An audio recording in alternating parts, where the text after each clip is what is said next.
तो दोस्तों मूवी के स्टार्ट में हम एक हैकर से मिलते हैं जिसे फ्रैंकी नाम के एक आदमी की कॉल आई है। फ्रैंकी हैकर को टास्क देता है बैंक के सर्वर को हैक करने का। इसके ऑर्डर मिलते ही हैकर ये काम पे लग जाता है और सिर्फ 10 मिनट के अंदर अंदर वो बैंक के सारे सर्वर को हैक कर चुका था, जिसके बाद इसने बैंक के कई 100 मिलियन डॉलर फ्रैंकी अकाउंट में सेंड करना शुरू कर दिए थे। अब सीन यहीं से कट होता है और हमें एक साइबर सिक्योरिटी कंपनी को दिखाया जाता है जहाँ के एम्प्लॉइज इसी बैंक में होने वाले साइबर अटैक को रोकने की कोशिश में लगे हुए थे, जिसका सर्वर फ्रैंकी ने हैक करवाया था। साइबर सिक्योरिटी के सभी एम्प्लॉइज इस साइबर अटैक को रोकने की कोशिश में थे, लेकिन बुरी तरह नाकाम हो रहे थे। कोई भी हैकर की कोड्स को ब्रेक नहीं कर पा रहा था और ऐसे ही हर गुजरती मिनट के साथ बैंक के अकाउंट में से लाखों डॉलर माइनस हो रहे थे, यानी निकल रहे थे। अब हम साइबर सिक्योरिटी कंपनी के चीफ को देखते हैं, जो कि कोई और नहीं बल्कि फ्रैंकी है। यानी कि फ्रैंकी ने ही खुद अपने क्लाइंट बैंक के सर्वर को हैक करवाया था, वो भी किसी दूसरे एम्प्लॉय के जरिए। यानी अपने एम्प्लॉइज इस चीज से बेखबर हैं कि इसका बॉस इन सब में इन्वॉल्व है।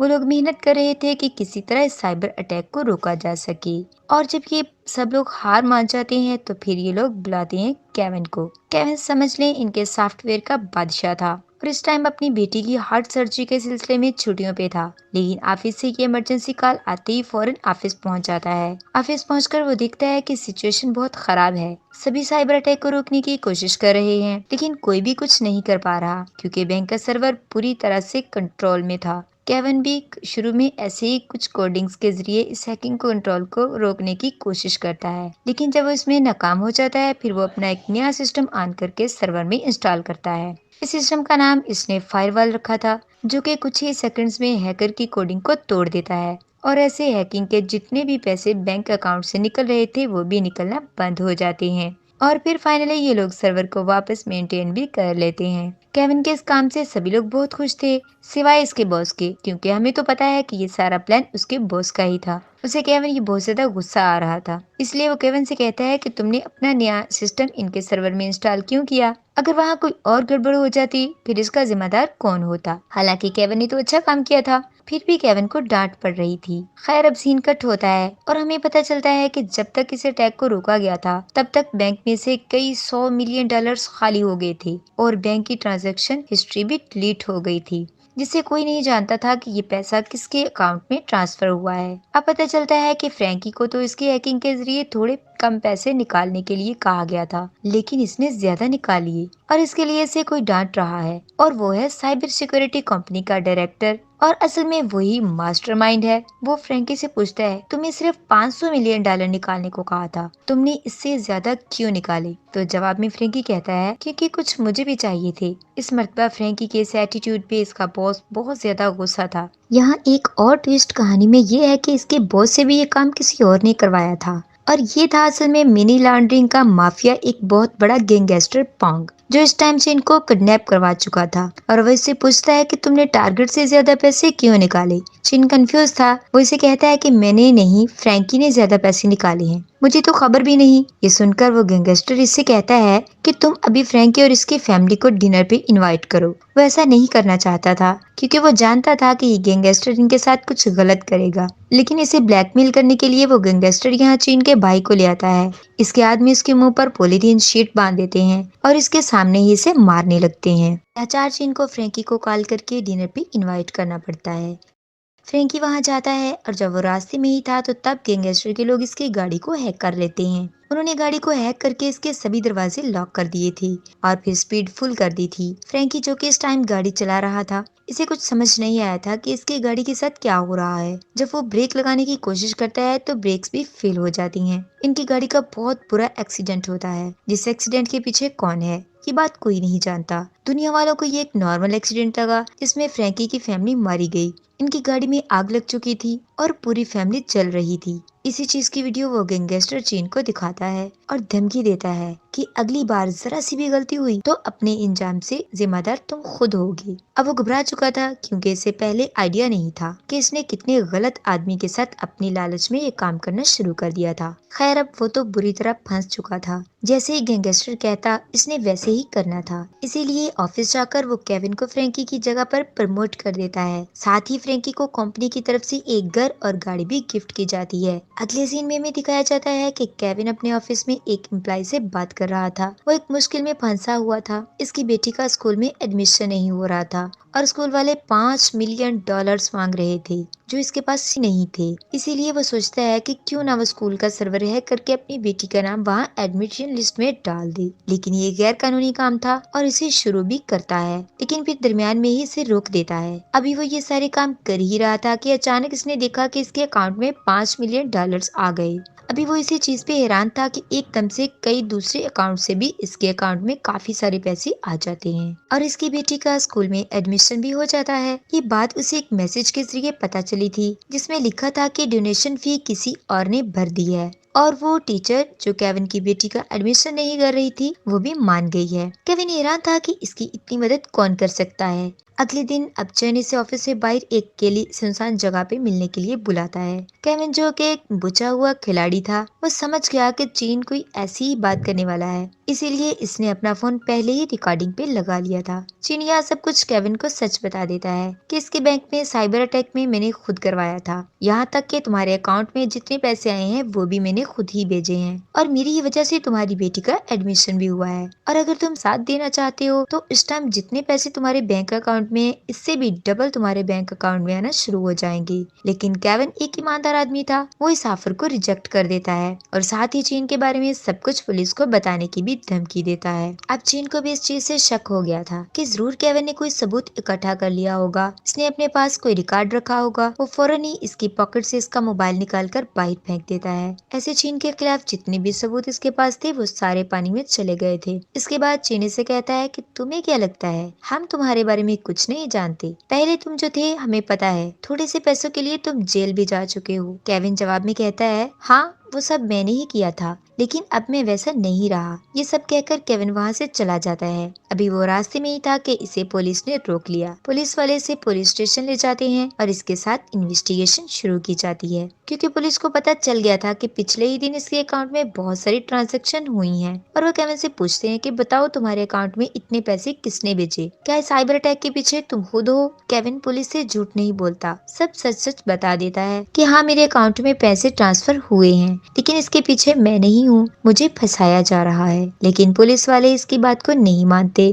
तब केविन इनसे कहता है कि मैं इनोसेंट हूँ, इस टाइम मेरे पास इस चीज का प्रूफ नहीं है, लेकिन अगर मुझे थोड़ा सा वक्त दें तो मैं ये प्रूफ भी आपको दिखा दूंगा और साथ ही मैं इस केस को रिजॉल्व करने में आपकी भी मदद करूंगा। ये पता चला दूंगा कि आखिर इस साइबर अटैक के पीछे कौन है। अब पुलिस वाले इसकी ये डील मान जाते हैं, जिसके बाद अब केविन अपनी ड्यूटी पर लग जाता है और पिछले हुए साइबर अटैक की सारी इन्फॉर्मेशन इकट्ठी करने लग जाता है। वो भी अपने ऑफिस से। इस सभी के दौरान हम देखते हैं कि चीन ने अब पहले वाली हैकर से कांटेक्ट किया है, क्योंकि वो एक नया साइबर अटैक करवाने वाला था जिसमें हैकर को एक दूसरे बैंक को हैक करके वहां से $2 मिलियन लूटने थे। अब क्योंकि इस टाइम केविन भी ऑफिस में था, इसे ये बात पता चल गई थी कि चीन ने एक दूसरे बैंक के ऊपर हमला करना चाहा है, लेकिन जिस चीज की खबर वो पुलिस को भी कर देता है और खुद भी इस साइबर अटैक को रोकने की कोशिश में लग जाता है। इस टाइम केविन ने एक नया सॉफ्टवेयर भी बनाया हुआ था जिसको बैंक के सर्वर में इंस्टॉल कर ना सिर्फ वो बैंक की हैकिंग को रोक पाता है, बल्कि वो सारी इंफॉर्मेशन भी कलेक्ट कर लेता है कि कहां से इस बैंक के सर्वर को हैक किया जा रहा है और पैसे निकालकर किस अकाउंट में ट्रांसफर होने वाले हैं। यही केविन अब चीन के खिलाफ सबूत इसे मिल चुका था और साथ ही अपने बेगुनाह होने का सबूत भी। ये वो पुलिस को देता है और उसका केस रिजॉल्व हो जाता है। वो इसी प्रूफ को लेकर पुलिस स्टेशन जा ही रहा था, लेकिन रास्ते में इसे गैंगस्टर के लोग पकड़ लेते हैं। वो इसे वैन में बिठाकर कहीं ले जा रहे थे, लेकिन केविन भी काफी ताकतवर था। वो यहाँ सभी लोगों को मारते हुए गाड़ी खोलकर जल्दी से गाड़ी से बाहर निकल आता है और पुलिस स्टेशन आ जाता है। सारे सबूत पुलिस को देने ही वाला था कि तभी इसकी वाइफ वहां पहुंचती है, जिसके पास इसकी एक बुरी खबर होती है। वो ये कि इसकी बेटी को किडनैप कर लिया गया है। उसकी वाइफ को मैसेज किया गया था कि तुम्हारे हस्बैंड के पास जो भी चीन के खिलाफ सबूत हैं, वो सभी के सभी अगर तो वो डिलीट कर देता है तो तुम्हारी बेटी को जिंदा सलामत वापस कर दिया जाएगा। ऐसे में ना चाहते हुए भी केविन ये सारे सबूत पुलिस को ना देते हुए अपने ऑफिस में जाके सभी सबूत चीन को दे देता है। इसके बाद वो केविन से कहता है कि तुम सिस्टर दोबारा रिस्टोर करो, इस बैंक का सिस्टम जैसा पहले वाला था वैसा करो, ताकि वो जो इलीगल पैसे निकालना चाह रहा था वो अपना मिशन पूरा कर पाए। इसके कहे के मुताबिक वो काम करने लग जाता है और इसी दौरान वो हैकिंग से ही अपनी बेटी का भी पता चला लेता है। इसकी लोकेशन को केविन अपनी वाइफ को सेंड करता है, जो रिसीव होते ही अपनी वाइफ अपनी बेटी को बचाने के लिए निकल जाती है। इसकी बेटी को एक अजीब सी स्टोरेज एरिया के अंदर एक ट्रंक में रखा गया था, जिसकी वजह से इसकी हालत काफी बिगड़ चुकी थी। वो अपनी बेटी को हॉस्पिटल ले जाती है, जबकि अब इसे पुलिस अरेस्ट कर लेती है, क्योंकि पुलिस ये बात जान चुकी थी कि फ्रैंकी ने पुलिस के साथ डील तोड़ दी है। इसके पास जितने भी सबूत थे इसने पुलिस को नहीं दिए, बल्कि अपनी बेटी को बचाने के लिए इस्तेमाल किए हैं। इसी वजह से अब पुलिस ने फ्रैंकी को ब्लैकमेल करने के लिए इसकी वाइफ को अरेस्ट कर लिया है। अब इस चीज की खबर जैसे ही फ्रैंकी को मिलती है तो वो भी बहुत ज्यादा परेशान हो चुका था, क्योंकि इसकी वाइफ भी अरेस्ट थी, इसकी बेटी भी खतरे में थी। अब इसके साथ हाथ में सबूत भी नहीं थे। अपनी वाइफ को छुड़वाने के लिए अब केविन को चीन और गैंगस्टर के खिलाफ दोबारा सबूत इकट्ठे करने थे। इसलिए वो दोबारा अपने ऑफिस जाता है और फिर चीन के खिलाफ सारे सबूत इकट्ठे करने के लिए उसके फोन को हैक करता है। यहाँ पर इसकी हैकिंग एप्लीकेशन को खोलने के लिए इसे पासवर्ड चाहिए था, जो कि इसे मालूम नहीं था। इसलिए वो बैंक एप्लीकेशन को ही हैक कर लेता है, जहाँ से इसे ये बात पता चलती है कि चीन एक अकाउंट से नहीं बल्कि अपने कई फेक अकाउंट बनाकर ये काम कर रहा था। यानी वो इलीगली बैंक्स को हैक करके पैसे अपने अकाउंट्स में ट्रांसफर करता है। यहाँ तक कि चीन के पास असल जिंदगी में भी बहुत सारे पासपोर्ट थे, यानी कि वो हमेशा पूरी प्लानिंग के साथ रहता था कि अगर किसी भी जगह फंसे तो वो कहीं से भी निकलकर भाग सकता है। अब वो इन्हें सभी अकाउंट्स की इन्फॉर्मेशन निकालने लगता है, तो इसे पता चलता है कि ट्रांजैक्शन हिस्ट्री तो चीन ने पहले ही डिलीट करवा दी थी। अब यहाँ से तो वो पूरी तरह हार ही रहा था, इसीलिए वो इसकी पर्सनल मैसेज इंफॉर्मेशन हैक करता है, जिसके जरिए इसे ये बात पता चलती है कि वो एक बहुत बड़े गैंगस्टर के लिए काम कर रहा है। केविन ने सबूत इकट्ठे करने के लिए गैंगस्टर के अकाउंट को ही हैक करना शुरू कर दिया और साथ ही साथ इसके कार के सीसीटीवी को भी हैक कर लिया। वो गैंगस्टर इस टाइम एक गोल सिक्योर में था, जहाँ पर चीन इसे मारने के लिए आ गया। इस टाइम केविन की किस्मत बहुत अच्छी चल रही थी। इसे चीन के खिलाफ ही तो सबूत इकट्ठे करने थे, जो कि इसके पास नहीं थे, लेकिन चीन ने यहाँ आकर खुद ही सारे सबूत इसे दे दिए। चीन भी असल में इस गैंगस्टर की ब्लैकमेलिंग से थक चुका था और वो यहाँ इसे मारने के लिए आया था। वो सबसे पहले यहाँ आकर इसके दो गार्ड्स को मारता है, जिसकी सारी सीसीटीवी फुटेज पुलिस के पास चली जाती है,